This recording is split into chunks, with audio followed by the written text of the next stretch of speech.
Hai guys, kembali lagi bersama gue Wawan. Jos, kali ini gue akan review anime Isekai Cheat Skill episode 7. Cerita pun berlanjut, Yuya mempelajari buku bijak. Dia dapat menggunakan sihir dengan imajinasinya, karena dia telah memperoleh energi magis dalam kenyataannya. Sihir pun membuka pintu untuk realisasi. Oleh karena itu, Yuya memutuskan untuk menonton gambar jelas dari tempat tertentu. Melalui hal tersebut, dia pun dapat bergerak ke tempat yang sama. Dengan bantuan sihirnya, setelah mencoba sihir, dia dan Knight berada di tengah hutan. Sulit dipercaya bahwa sihirnya berhasil dalam sekejap mata. Dia telah mencapai tempat yang diinginkan, tetapi dia pun sangat bahagia karena dia dapat mengambil makanan untuk malam dengan menerapkan sihir tersebut. Dia juga mengunjungi tempat yang belum pernah dia lewati sebelumnya. Saat ini dia pun melanjutkan untuk menjelajahi atau apruk-aprukan di Ruyuk sambil berkeliaran di hutan. Mereka bertemu dengan dua bagong yang tampak keji. Bagong itu melepaskan pedangnya dan memusnahkan mereka dengan satu pukulan. Untuk memusnahkan mereka, setelah membunuh mereka, mereka pun melihat relik yang tidak biasa. Maka itu sebabnya mereka pun mengamankan ke dalam kotak sihir untuk menggunakannya pada waktu tertentu. Ketika mereka keluar dari goa, maka dia pun berencana untuk pindah ke rumahnya karena proyek eksplorasi telah berakhir. Akan tetapi, kesatria masih ingin menjelajahi hutan dan menunggu untuk kembali menenangkannya. Yuya mengungkapkan mereka mendapatkan tim yang lebih baik dan lebih baik mengabaikan percakapannya. Malam mulai berlari ke hutan. Yuya tidak punya pilihan selain mengikutinya. Tapi dia mencoba meyakinkannya untuk mengembalikannya, karena dia perlu menghabiskan beberapa jam di lapangan. Tetap saja dia bergerak maju tanpa memperhatikannya.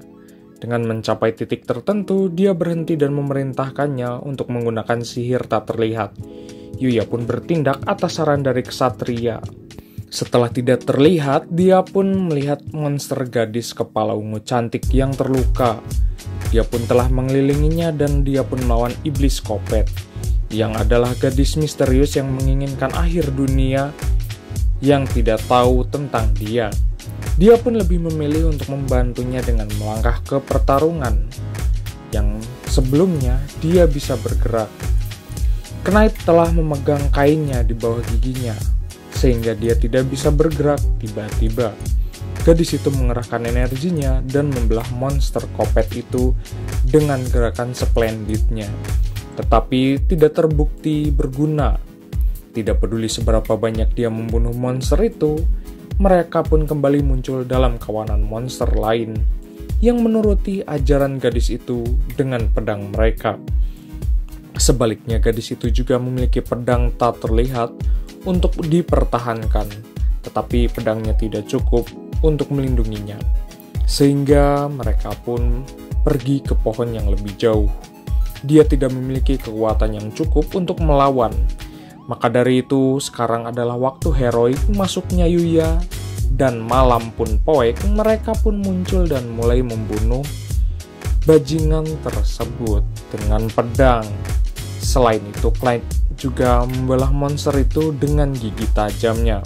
Menembus waktu, tiba ketika malam, menyelamatkannya dengan menghilangkan monster yang menunjuk kepadanya. Dengan membunuh monster itu, mereka dengan santainya. Sayangnya relaksasi mereka tidak terbukti lebih lama, karena banyak monster Kopet muncul lagi. Untuk mengatasi monster-monster itu, Yuya pun merasa riweh dan mengambil cambuk surgawi dari kotak ajaib. Dengan satu cambuk, dia telah menghancurkan semua binatang Kopet.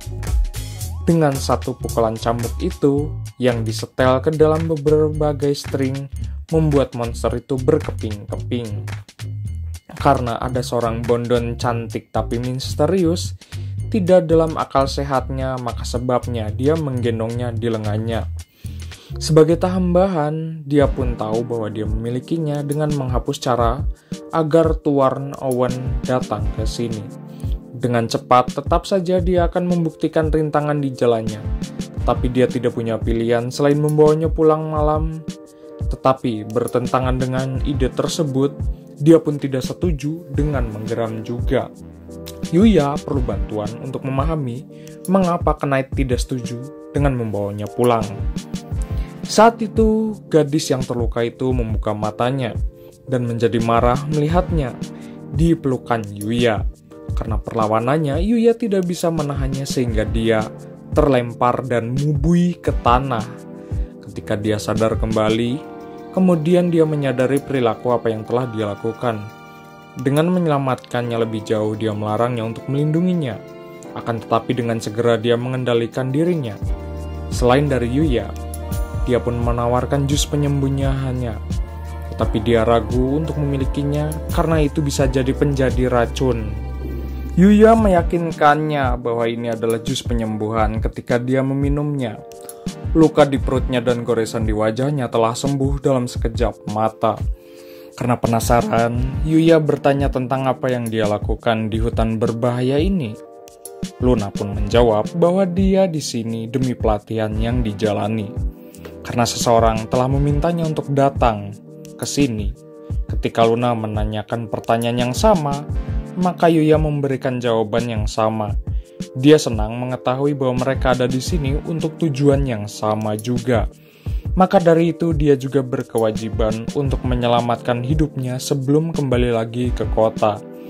Dia harus membersihkan dirinya sendiri, sehingga dia bertanya tentang Seo River untuk membantunya.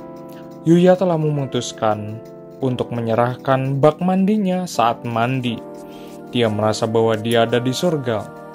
Dia pun bertanya-tanya, bagaimana Yuya memiliki bak mandi langka yang tidak biasa. Yuya menceritakan kisahnya tentang menurunkan rusa kristal ke dalamnya untuk menjernihkan kesalahpahamannya sebagai hadiah. Maka dari itu dia pun mendapatkan bak mandi.